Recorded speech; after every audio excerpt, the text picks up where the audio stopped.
Yeah, well, let's dig in. Hello, everybody. I'm David Cooks, and I tell you what, we know that paralysis can take on many forms. It can be physical like mine, or it can be psychological. You put your mind to. And what we try to do is feature stories that go from difficult places to fulfilling purpose. What seems impossible can be done by you. Well, our guest today, he is a father, a small business owner, an avid sports fan. It may knock you down, but don't let it stop you. Author of a brand new book called 10 Days with Dad, Finding Purpose, Passion, and Peace during the darkest days of Alzheimer's and COVID-19. By the time we could go back to seeing him regularly, it was too late. Our talks were different now. We had the masks on, we're 8 feet apart, things were going downhill fast. I wasn't sure if he knew who I was. On one visit in particular, I said, "I love you, Dad." Nothing. Aide wheels him down the hall. He gets about 2 feet. He stops and turns and goes, "I love you too, Mark." That was the last time he knew where he was. Got so much to give, a lot of life to live. You must go from paralysis to purpose. Get your pen and paper out. Yeah. I'm taking notes. Paralysis to purpose. Hello, everyone, and welcome to another episode of Paralysis to Purpose, the podcast. I'm your host, David Cooks, and I'm going to say it. I got the best job in the world. I get to interview some of the most intriguing and inspiring people in the world. And today is no exception. But before I tell you who our guest is, I'm going to ask you to do me a big favor. I need for you to share this podcast. I need some reviews left, download, share, do the things, hook a brother up. You know what I'm saying? Well, our guest today is all the way from just outside of Boston, Massachusetts. And he is a author of a brand new book called 10 Days with Dad, Finding Purpose, Passion, and Peace during the darkest days of Alzheimer's and COVID-19. He is a father and he is a small business owner, an avid sports fan. Basketball, hockey, golf, football, whatever it is, as long as it's in the Boston area. Well, I think that's changing some now, but we won't talk about that today. I'm excited to have with us today Mark Resnick, all the way from Massachusetts. Mark, welcome to the podcast. Dave, so great to be here. I've been waiting for that line all week. I get to interview some of the most intriguing and inspiring people. I'm on the list, maybe, I'm almost there, man. Well, I appreciate it. I appreciate your support of the podcast too. From the beginning, you contacted me and mentioned how this quickly went on your list of podcasts that you listen to, and you've been faithful in doing that. So I appreciate it. Well, hey, we don't have a lot of time, so let's just get right down to the heart of things. I want to talk to you about your book. And you mentioned something in your book, and you said this. You said that 10 Days with Dad was originally written as a means to express my anger, disbelief, and sorrow over my dad's Alzheimer's. It quickly became something much larger. Let's talk about that. Let's talk about the book and talk about your reasons for writing the book initially. I've been a person who's held a journal pretty much most of my life. In fact, growing up in high school, that's all I had. I didn't have a normal traditional family where I could go and talk to mom and dad, or my brothers for that matter, about anything. So I started keeping a journal in middle school, and kind of on and off throughout my life, I've gone back to it, and this was no exception. I just needed a way to process what was going on. From the initial diagnosis in 2014, and then when it really started to get real, once the dementia and the Alzheimer's started to accelerate, man, I relied on the journal more than anything else. Well, so I want to go back a little bit to your childhood, and you talked about how writing was therapeutic for you, and it allowed for you to process things. We recently did a podcast. Actually, it's out today from a person who helps people in prison. He goes and they do writing assignments, and it helps them with processing and it's therapeutic. When did you first know that writing was going to be instrumental for you? Pretty early on. I'd say probably 7th grade. I had a teacher, and I mentioned in the book, I had a teacher in elementary school who just sort of pushed me to write. I guess she liked what she saw in creative writing and my literature writing. And she said, you really ought to think about doing this outside of the classroom. And, I don't know what it was about her words, but I just took to it and I just kind of ran with it. And ever since then, I've been writing short stories, I've been journaling. In middle school, though, hormones, becoming a teenager, and again, I just needed somebody to talk to. I mean, literally, I just needed, and it ended up being myself, which, in looking back at it, was pretty funny. Wow. Yeah. Well, you talk to yourself on a pad of paper, and you made it through, and you're okay. I think that's important.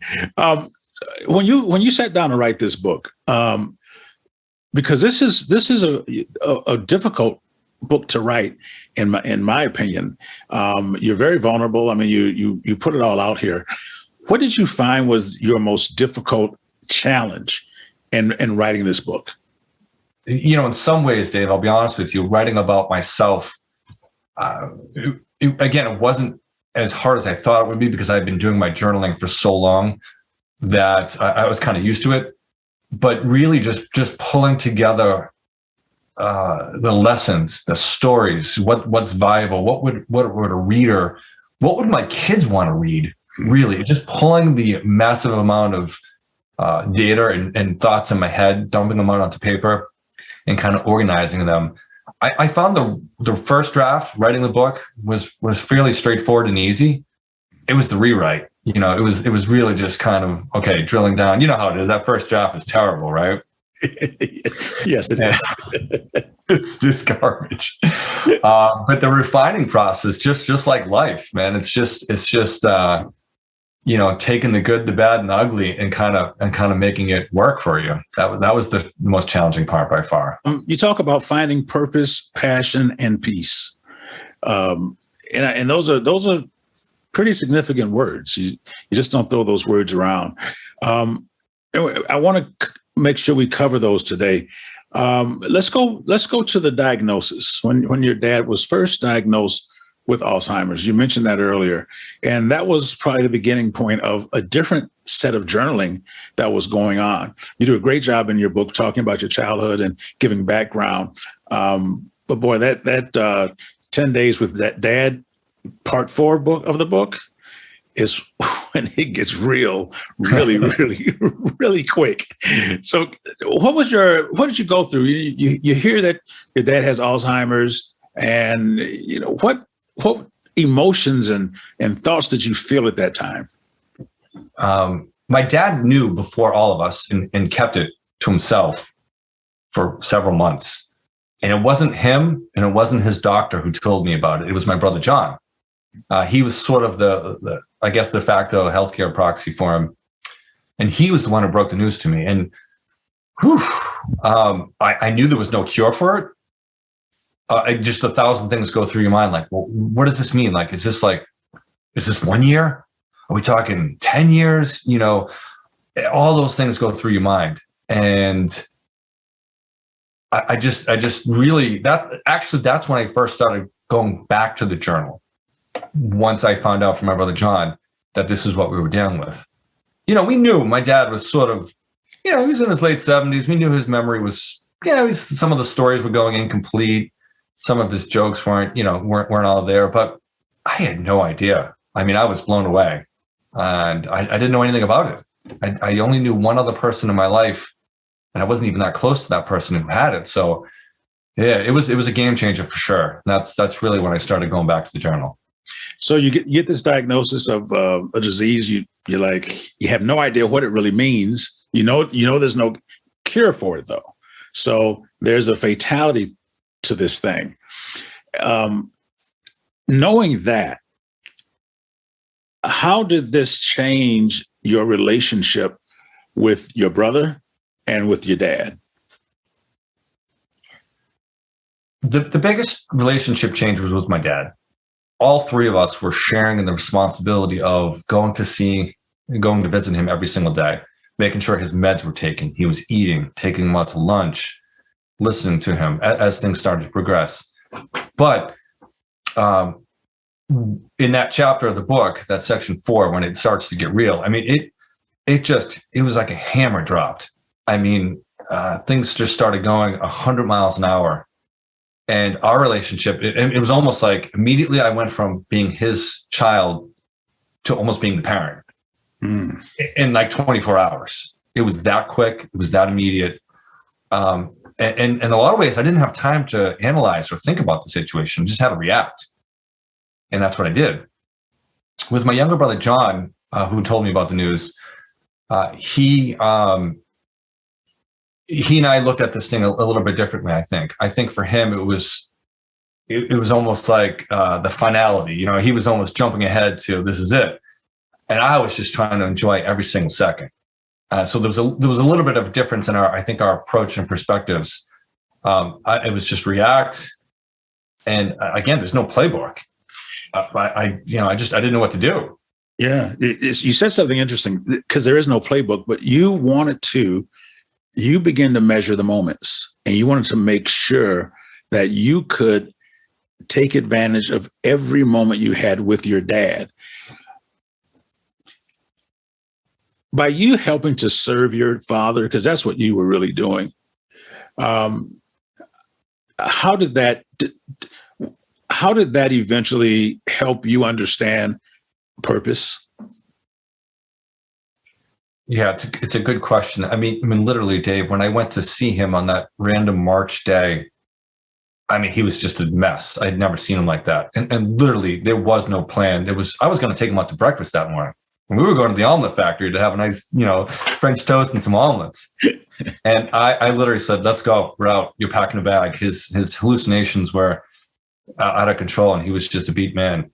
I picked him up, and we went to my house, and then, from there we had to, find him an assisted living place. But my view on purpose, it just changed in an instant. I put aside every doubt I had in my own personal life, any questions about who I was as a person, and I just dove right in and started taking care of my dad. I didn't know in the beginning, right there and then, that this was my purpose, was to take care of him the way he took care of us. Or I didn't know that my purpose was to take care of my family the way he took care of me. I didn't know that right away. So you began to understand purpose differently once you began to help your dad, and you were trying to figure out your role as a husband and a father and your role as a son. The irony is I had been fulfilling my purpose all along. I was taking care of my family in such a way all my life. I do the cooking.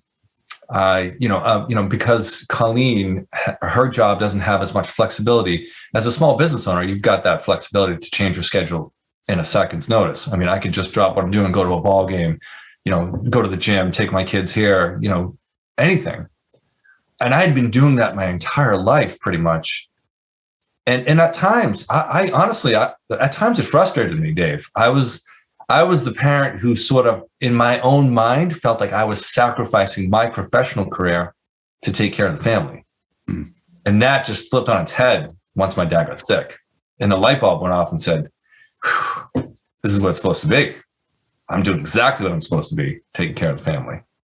So that was a huge moment for me in my life. Just, my definition of success just totally flipped on its head as a result of my dad getting sick. Wow. So in the midst of tragedy, there was actually a learning opportunity and a growing opportunity in the midst of that actually changed your life and helped to free you from some of the things that you were struggling with before. Is that fair to say? Yeah, it's 100% accurate. Again, I didn't know this was happening. I didn't know my life was transforming right in front of my eyes until probably when I was pretty deep into the book. Then I knew, okay, everything I'm writing about now is basically, I'm just describing my personal transformation. What was the greatest impact of the situation with your father on you and your transformation? That's a loaded question, because honestly, there are so many great things that happened. I know that sounds weird, but there are so many positive things that came out of this diagnosis. One, the clock is on, right? The clock's ticking with your time with your dad. That changes your perspective immediately. You realize we all have a short amount of time on this earth. I mean, that bus ride only lasts so long, right? Right. And once you can see that in another human being that you love, that we have this finite time on earth, all of a sudden you're like, oh my gosh, I've got to do things differently here. I've got to take care of my body right now. I've got to eat better. I've got to sleep better. I've got to, am I really complaining about, my career suffering because I'm taking care of my family? You kidding me? I mean, this is what it's all about. And honestly, I started to do things that I'd never done before. I enrolled in different kind of coaching groups and life groups and sort of aligned with other people. I just knew right then and there, like, hey, this is it. I'm going to live my life right now. I'm going to do some things with my family. I'm not going to worry about money. I'm not going to look, I didn't go crazy or anything like that, but my perspective changed so quickly seeing my dad get sick. It was amazing. I started meditating. I just started to do things that improved my life, which in turn improved the life of my family. A couple of thoughts come to mind. And that is that we can learn a lot about how to live from watching people die. And then secondly, self-care became a part of your daily routine as you cared for your dad. So it's almost like you were sowing a seed as you were serving your father, and that thing came back to you and you began to take care of yourself. And in turn, you say it impacted your family also in a very positive way. Before we take a break, because I want to get to a couple of your points later in the book, what was the most difficult moment for you in these 10 days with your dad? That's pretty easy, because as the days progressed, my dad was actually, he had an infection that we didn't know about.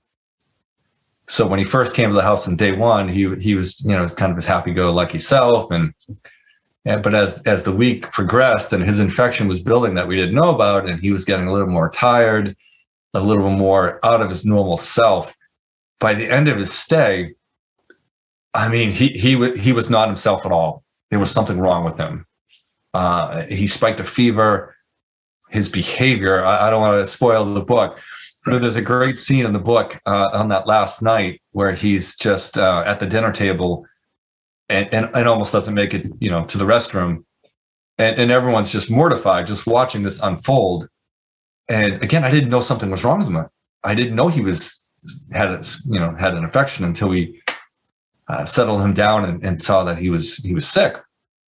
Took him to the ER, and that night was the toughest by far. Just watching him in a week's time, in 10 days' time, kind of unfold in front of us. Not because of the Alzheimer's, mind you, but because just everyday sickness, just an infection he had. And we took him to the ER, spent the night in the ER. You know how that goes. It's a long, long night. But I tell you, it was amazing. We once he got on the antibiotic, and once the what do they call the IV drip kicked in, and he started to regain his color, and the fever broke. I mean, we had a great time. It was like he wasn't even sick anymore. It was like he didn't have Alzheimer's. The last story you said talked about your darkest moment, but also one kind of a bright time. Before we take a break and come back and talk about the impact of COVID on your relationship with seeing your dad and that kind of stuff. what's your greatest moment with your dad during this time? Whew. I had a lot of great moments. When my dad went to assisted living, he was 10 minutes from my house. And I saw him almost twice a day for 10 months. We had so many great moments, just laughing, just joking, just that's the wonder or the beauty of my relationship with my dad during this time, was that I was getting to know him better than any point in our lives. I mean, this is a man I worked with for 14 years. He was my business partner. Obviously, I lived with him for the first, 22 years of my life. And I didn't even feel like I knew the man until he got sick. It was sharing, I think we had 200 plus meals together at that assisted living facility and 600 cups of coffee. I mean, we spent a lot of time together. He was a funny man. And we, in the same conversation, you could go from absolute joy to absolute devastation in the blink of an eye. Meaning, you're having this wonderful conversation, and all of a sudden, it's almost like he's staring off into space and can't remember where he is. It was incredible. It was incredible. With that, I think the message is, spend time with the people that you love, and get to know who they are. And you were fortunate enough, you said, to be able to get to know your dad. Even though he was going through some sickness, it allowed for you to create a different kind of bond. And so I'm sure you would agree that, love your family, love your people, love your friends, get to know them. That 600 cups of coffee thing, that's amazing. That's a lot of coffee. It's a lot of coffee. I was a lucky man. My perspective, seeing him every single day, I knew what a good day was for my dad. When you're with somebody every day and you're watching them struggle, your perspective is different. You know what's a good minute, what's a good hour, what's a good day, and you just enjoy it. It doesn't, you can't let it bother you. You just have to appreciate the time you have with that person and what they're dealing with, and go home at the end of the day and saying, I had another day with dad. That's all I can ask for. One more day with dad. This is a great place for us to take a quick break. And when we come back with Mark Resnick, author of the book, 10 Days with My Dad, I want to go into the end of his book. And he gives us 10 commandments of life. And he's kind of touched on one already that I want to start off with when we come back. And that is be grateful. And we got a lot more to talk about, but we'll be right back after this on Paralysis to Purpose, the podcast. We hope you're enjoying Paralysis to Purpose, the podcast. Be sure to follow us on Facebook, Instagram, Twitter, and TikTok at Paralysis to Purpose for more updates. Also, check out David's website at davidcookspeaks.com to learn more about his mission and purchase his book, Getting Undressed, From Paralysis to Purpose. Hello and welcome back to Paralysis to Purpose, the podcast. I'm your host, David Cooks, along with author of the book, 10 Days with My Dad, Mark Resnick. We're going to pick up where we left off at some point, but now while we were in between, something came up and we have to talk about it. Your process has been interesting, but I want to talk about COVID for a moment, because your dad was in an assisted living facility right when COVID hit. Mm-hmm. And you talked about the frequency of your visits and all those things that you had done to build that relationship, to get to even know him better. And then, if the disease of Alzheimer's is not cruel enough, then you've got COVID-19 that comes along, and you've got a whole nother set of things to deal with. Let's talk about the impact of COVID-19 on your relationship with your father during these times. COVID-19 was devastating for the entire world. It was the single biggest devastation for his disease. Let me explain that. So seeing my dad moved on from the assisted living place to a nursing home in February, 1 month before COVID. So I went from seeing my dad every day, twice a day, to now he was about 50 minutes away in a new city. I was still planning to go and see him, not every day, but 3 or 4 times a week. Mm-hmm. And I was doing that for a month until literally the world stopped on March 13th. And they had to stop visitations. So let me tell you, COVID was, by the time my dad was in the nursing home, he'd already started to lose his memory with loved ones. His wife or his partner was one of the first people that he forgot. And each week, each month, other people were fading from his life. I was lucky. I wasn't one of those people. When I would come into the room from on a visit, he'd see me from across the room and flag me down. I mean, I was incredibly lucky. One of the few people that he was remembering. And that's just because I was seeing him all the time. COVID hit, and it was a whole nother story. I went from seeing him every day to 3 to 4 times a week to Zoom calls. And Zoom calls are tough with regular people, never mind somebody with dementia. I mean, it was awful. Right. It was awful. But we managed to, in and out of COVID with the visitations, kind of 3 months on, 3 months off. By the time we could go back to seeing him regularly, it was too late. And in fact, in October of that year, my dad was, he was having a tough, our talks were different now. We had the masks on, we're 8 feet apart, things were going downhill fast. And I wasn't sure if he knew who I was half the time. There were moments, but I wasn't sure. On one visit in particular, I said, "All right, Dad, same time next week. I love you, Dad." Nothing. Aide wheels him down the hall. He gets about 2 feet. He stops and turns and goes, "I love you too, Mark." I was like, "Whoa, that was awesome." Wow. That was the last time he knew where I was. It was the last recognition publicly that he knew who I was. It was crazy. That separation, that 3 months of not seeing him, that's all it took. Your memory's fading as it is. And you throw on a 3-month separation, you're not seeing somebody every day. Game over. Wow. It was tough. Yeah, and I don't know, many of our listeners may not even have thought about that aspect of COVID. And many probably did have people in assisted living places where you were restricted on what you could do, and the toll that took, not only on the person who was in the facility, but the family members outside who wanted to see their family members and love on them, and weren't allowed to do so. But thanks for sharing that. When did your dad pass? My dad passed in August of 2021.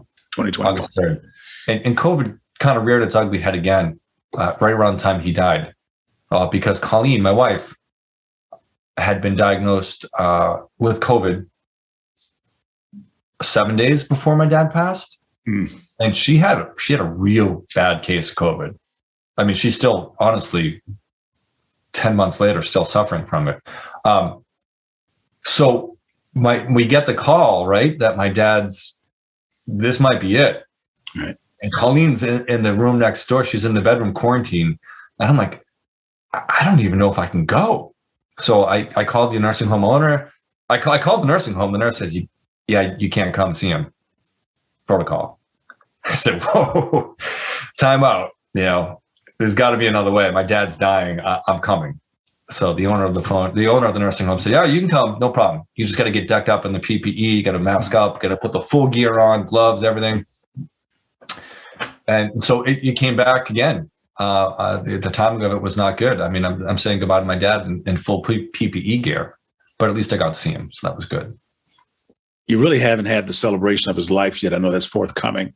Let's just talk about the process of grieving. How would you describe the process of grieving, and what that has been like for you?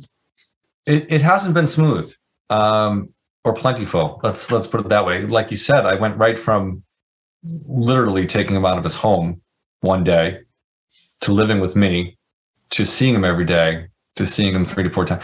I just reacted. I did what I had to do. And I had so many things that I needed to take care of. I needed to take care of my dad. I never grieved. I never had time to grieve. Even when he passed, it was like I was deep into the book. I was on a mission I was really on a mission to finish the book before he passed. I wanted to share it with him. And then he passed away, and then we had a nice, very nice military burial for him, a brief ceremony. And as you know, the celebration of life is coming up in a couple months. But there are times, Dave, where it just hits me. This interview, talking about the book with others. I still haven't had that time to let go. I mean, let me backtrack. I've been letting go of my dad for years, right? You know the time, you know it's coming. So in many ways, I've been saying goodbye to him for a long time.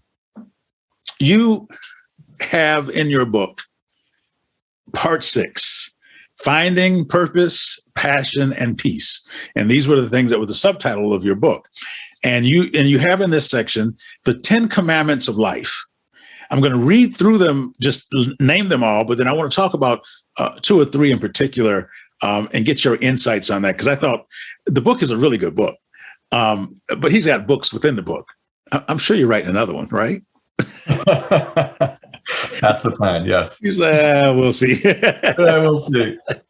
So his 10 commandments of life: never give up, be kind, forgive others, be yourself, always give more, be mindful, expect less, never make excuses, be grateful, and forgive yourself. Those are his 10 commandments of life. Or I said 10, but he just calls them the commandments of life. These 10 commandments, or these commandments, will help you in finding purpose, passion, and peace. So we can't go through them all, but I would like to touch base on a few of them. Always give more. I went right to that. I was like, let me look at that, because I didn't know what angle you were going to be taking on that and what that meant. And so I'm going to let you explain or take us into how that became one of your commandments of life and what that means to you. Yeah. It's probably my favorite commandment. And it's probably the one I've lived my whole life without even realizing that I was doing it. From an early age, I was one of those. Dave, I played college hockey, and I was definitely not the most talented kid on the team, but there was nobody who worked harder than I did. And so I was always a grinder in all my sports and school, whatever I did. I just had to work harder than other people. And I just always wanted to do more, give more. I didn't want to just work harder. I wanted to do more with my life. So giving more is something that, again, I didn't realize I was doing it, whether it was giving time to my kids' school, whether it was donating to the charities of my choice that I prefer to give to. Everything I did, I always tried to give more subconsciously. Part of that is because as I grew and matured, and I watched my dad. First of all, my dad raised 3 boys by himself, right? My mom moved out of the house when I was 7. Mm-hmm. So he was given more his entire life.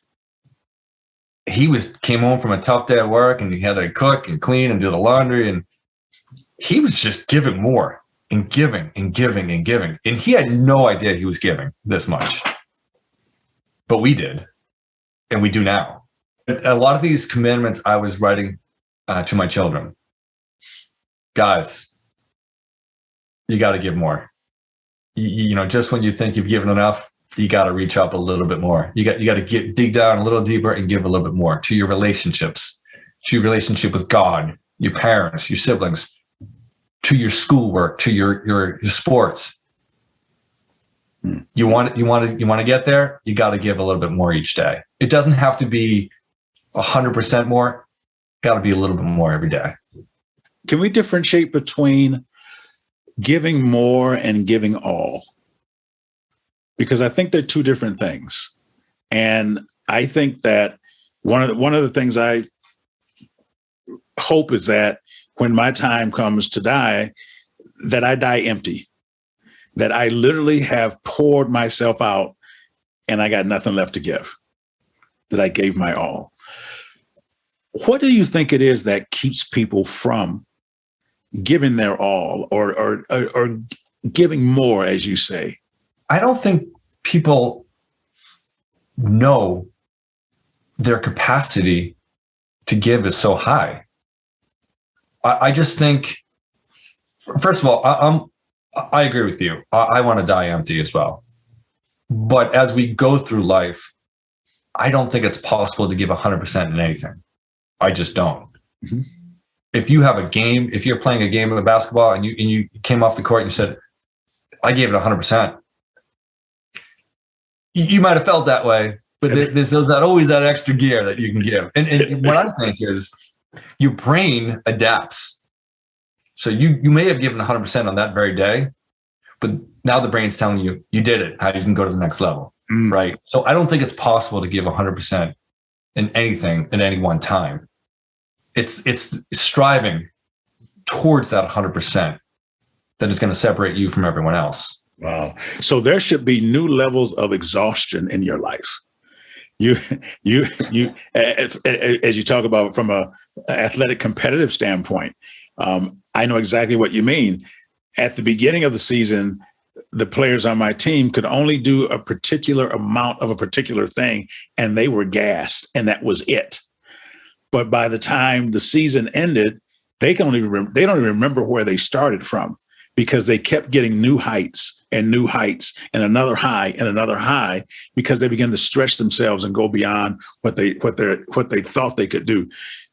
The statements you made about people don't perhaps understand their capacity to give is a remarkable statement, because I don't think we really understand how much we do have to give.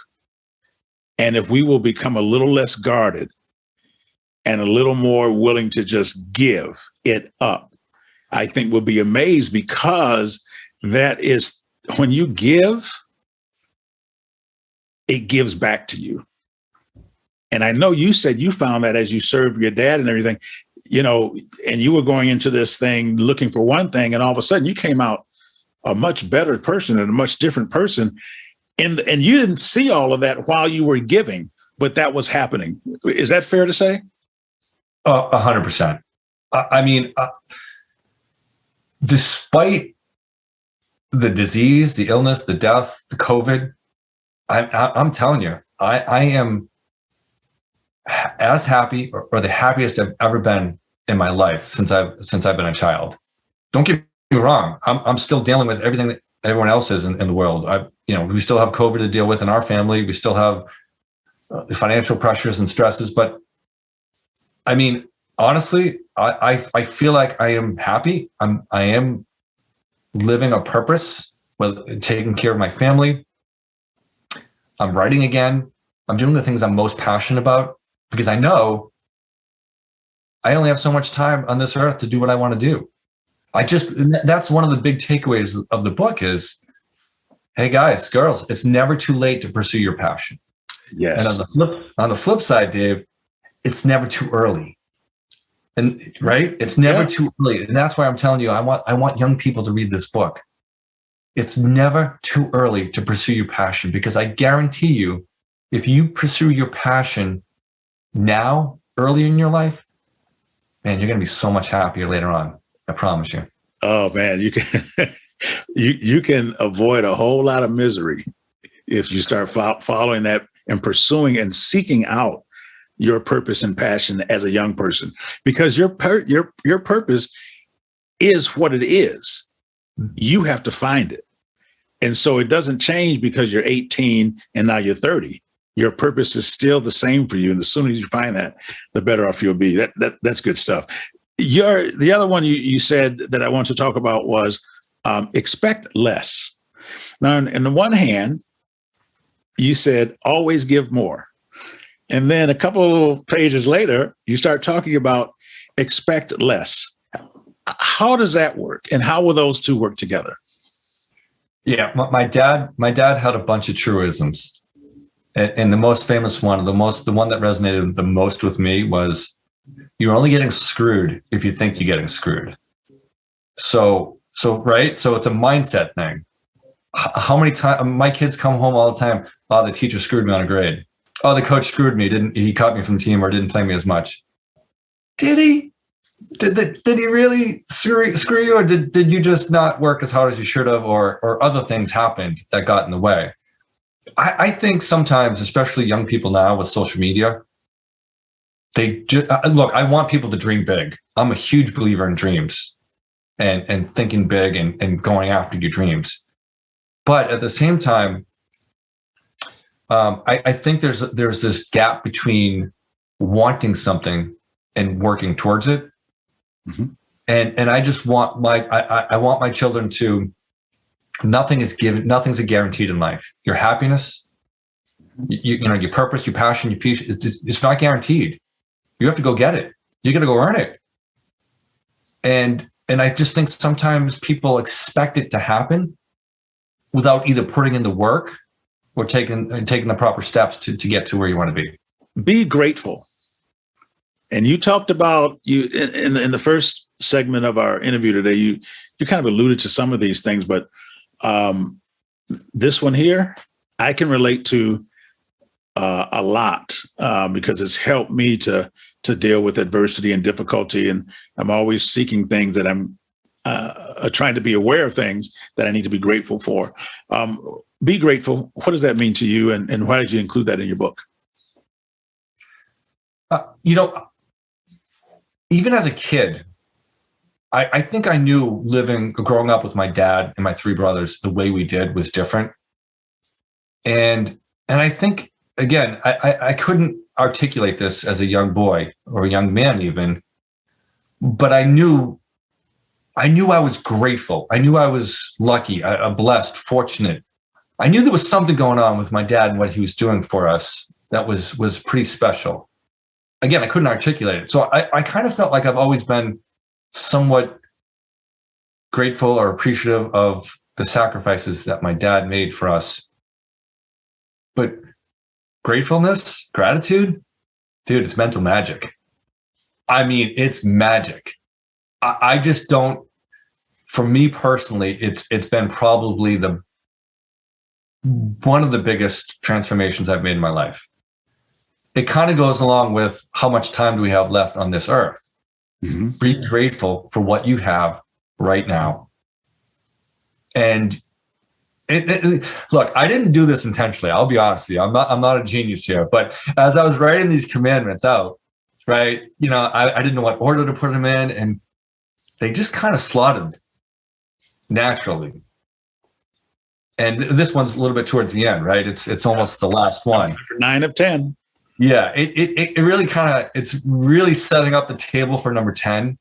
But I think if you can be grateful for what you have in your life, the people, the friendships, the relationships, if you can not focus on all the negative and the what ifs and the maybes and the how comes, and just take it in for what you have and remind yourself on a daily basis how lucky we are, how blessed we are, man, you can't help but change. I promise you. If you're having a crap day, you're having a bad day, you can either write it out or you can just mentally go through what you're grateful for, and you're going to start smiling. You will. It's no doubt. Because you can't stay grateful and miserable at the same time. That's one of those things that doesn't coexist. There is no bumper sticker that you can come with that say those will coexist, because they won't. I love to say, don't delay gratitude.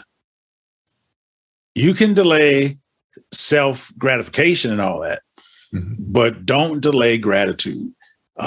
Take moments throughout the day and just think about some of the good things in your life. Think about some of the things that you've accomplished. Think about your successes. All of those things, because I tell you what, there are going to be some days where you're going to have to encourage yourself, and there's going to be nobody around to help you. Right, Mark? I mean, you're just sitting there and you got to figure out a way to pull yourself out of a state of difficulty and even approaching depression. Gratitude will help keep you out of that. Wow, that's really good. Before we go, we always like to talk about 3 words on the podcast: perspective, perseverance, and partnerships. I'm going to ask you what comes to mind when you say each one of these. You've talked about perspective early on in the podcast, and how your perspective was different than your brother's because of the experiences that you had. But just in general, how important has perspective been and is perspective in your life regarding to you finding purpose, passion, and peace? I think the key about perspective is it's different for each one of us. You can't, we're all going to have different perspectives, and that's okay. That's healthy. For me, you can't go through a life-altering situation and not have a new perspective. I mean, I guess you could, but it's rare, right? So in my case, it was Alzheimer's. Somebody else might lose a sibling, God forbid, a child. There's a lot of bad things that happen in this world, and you can't help but have a different perspective after that happens. My thing is, I don't want anybody waiting for that life-altering event to change their life, to pursue their passion, to forgive somebody. What are you waiting for? Well, don't wait for tragedy to strike to do the things that you want to do, to improve the buckets of your life that matter to you, right? That's really what perspective is for me. Perseverance. When you hear the word perseverance, what comes to mind? Yeah, I love this word. I love it. It's like, it's always give more, right? I mean, perseverance is, for me, I struggle with it almost the most because I look at, when one of my kids is struggling, I automatically turn on the perseverance and I try to will them to persevere, but you can't, right? You can't will somebody to persevere. You just have to go through it yourself. And once you've gone through something and said, I made it. That wasn't so bad. That's perseverance, right? And the next time it should be a little bit easier. The last thing is partnerships. As I was going through all this with my dad in COVID, a lot of times I felt alone. I had people around me all the time, but we're afraid to ask for help. We just are. We're stubborn. Most of us. I am. I'm the type of guy who wants to have people over for dinner. I want to cook the food. I want to clean up after. No, I got it. I want to serve the dessert. I want to do it all. It's just how I'm wired. But we can't. And you have to have partnership in your life for happiness, for purpose, for passion. Wow. I think I'm gonna steal your line. I think you say this. None of us are self-made. We're all help-made. And I firmly believe that. Absolutely. Yeah. And he alluded to the kitchen, and we didn't talk about this in the opening, but this guy over here, for those that are listening, is quite the baker. One of the things that I know he did during COVID was he began to take up baking bread and making pastries and that type of stuff. Again, another passion that he had. There's something in the book about it, Easy Oven. I'm not going to tell you guys about that. But he loves to cook. Find something you're passionate about. Yeah. Find something that you enjoy doing. I love going fishing. People ask me all the time, if I could fish every day and still make a living, which I guess I could have if I planned it right, I would do that because I love to go fishing. Oh my gosh, I would do it all the time. And so find a hobby or something that you enjoy to do. It'll make your life a lot easier. Mark, I'm going to give you the last word on the podcast today. If there's any one message that you would like for our listeners to take away from this conversation we had today, what would that one message be? Well, I'm going to lead with what I tell people about passion, that it's never too late or early to pursue your passion. But ultimately, I think what I'm trying to get across in the book and just what I believe in general is you're not tied to your past. You're not obligated to be that person you were as a kid, a college student, a young professional. There's no obligation. You can change who you are and who you want to be at any time. And I firmly believe that. It's not easy. It's not going to be easy. But I don't believe people are, and I referenced this earlier, I don't believe people are wired one way or another. I think we can take control of our destiny at any point. With perspective, with partnerships, with perseverance. You don't have to be the person you were yesterday if you don't want to. That's what I believe. As long as there's time on the clock, you can still impact the game. And I think people need to understand that. And I think that's part of your message is, look, you can be 75 and need to change, and you can. Or you can be 7, or you can be 17. Just get there. Just get there. And I think that that's a great message. Mark, we didn't get the chance to touch on faith today. And I want to just give you a moment if you want to. I know that faith is an important part of your life, and you mentioned it in your book. And on this podcast, I want everyone who has a faith component to be able to share that if that's what they want to do. So I just want to give you that opportunity if you would like to. I know that faith is important to you and to your family. How has faith helped you? How has faith helped you navigate through these difficult times that you faced? Yeah. So my last name is Resnick, which is a Jewish name, and my dad's was Jewish, and my wife, my mom, is Catholic. So the deal the two of them made was my mom would only marry my dad if we could be raised Catholic. And my dad wasn't really a practicing Jew. And he's like, okay. I never expected I would go to a Catholic high school. I did. I never once thought about going to a Catholic college. I did. Is that a fluke? I don't know. I don't think so. It just happened. And faith for me has been, it's been huge for a long time in my life, but especially during this time of darkness. I'll be honest. I've been in a church twice since COVID started, but I've never felt closer to God than ever before. I find this through this transformation was also a closeness to God that I never anticipated. Mm-hmm. It just happened. I think, but it goes along with being grateful and expecting less and giving more. I mean, faith encompasses all the commandments, and then trust me, I'm not smart enough to make the connection between faith and calling these things life commandments. They're called life commandments because my dad was a hockey coach, right? And he had these 10 commandments of hockey that we had to recite for every game. That's stayed with me 30, 40 years later. Mm-hmm. And when my dad died, I had so many friends and former players say, I remember your dad's 10 commandments, man. They were legendary. And again, I never planned it this way. I just knew that there was a message there. Mm-hmm. What I learned from my dad, what I learned from tragedy, transferred into the 10 commandments of living, 10 commandments of life. And all of them, if you choose to interpret them that way are based in faith. That's fantastic.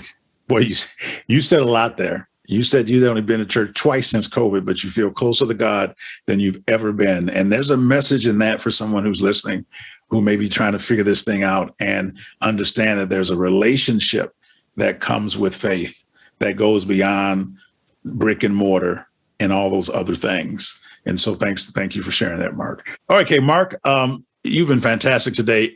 If people want to follow you, get your book and all that kind of stuff, first of all, how can they follow you on social media?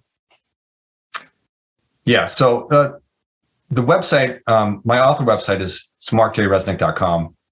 You can certainly subscribe to the newsletter, and that'll put you in touch with me. I'm most active on Facebook, and I think my handle is Mark Resnick 4, Facebook / Mark Resnick 4, but you'll find me. The book's available on Amazon. Thanks for asking. Just put in 10 Days with Dad. Should pop right up there. I appreciate you having me on this podcast. As you know, I'm a fan. I try to catch every single one, and every time I learn something new from somebody. And in this case, I don't have the physical disability, but emotionally, man, I was paralyzed for a long time, and thank gosh I'm not anymore. I found my purpose and my passion and my peace.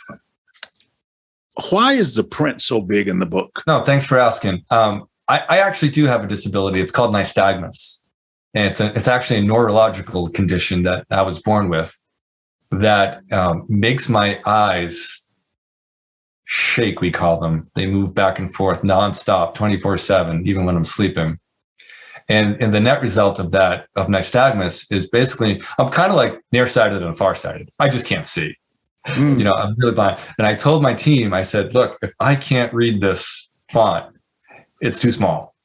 And my daughter has nystagmus, my brother has nystagmus. So it's a big book. What did we say? It was 360 pages, but it's really not as big as it looks. I just wanted to make sure that nobody needed their cheaters to read this book. Whether you're 70 or 7, it was important to me that everybody could read this book with ease. Therein lies real inclusion, where you had an opportunity to impact something that you were responsible for and make it accessible to everybody. So kudos to you for that, because I think that's also a testament to your character and some of those things you talk about and those commandments of life. And you've done that again. So, all right, Mark, you've been great. Thanks for being here. And this is David Cooks reminding you, until next time on Paralysis to Purpose, the podcast, that your ability to endure is always greater than your willingness to endure. You can do anything you put your mind to. Thanks for tuning in to Paralysis to Purpose. Don't forget to follow us on social media at Paralysis to Purpose on Facebook, Instagram, Twitter, and TikTok. To purchase his book, visit davidcookspeaks.com. Be sure to tune in next time for more inspiring conversations with David Cooks. How would a child approach life? And if you look at young kids, whether it be in around the age of 7, they have this expectancy in life. They have this excitement about life. They have this questioning about life. It's like every day is like Christmas Day to them, and everything's so exciting and everything is possible. Nothing is impossible. It's just phenomenal. That's the kind of approach that we need to have to life in every single day. Next time on Paralysis to Purpose. I am so excited to have Paul Davis with us today. I use the analogy of, life is a bit like the Snakes and Ladders board game, or I think in America they call it Chutes and Ladders, whereby that's what life is like. Sometimes you'll go up the ladders and other times you'll go down the chutes. That's what life is all about. But just have fun. Paralysis to purpose.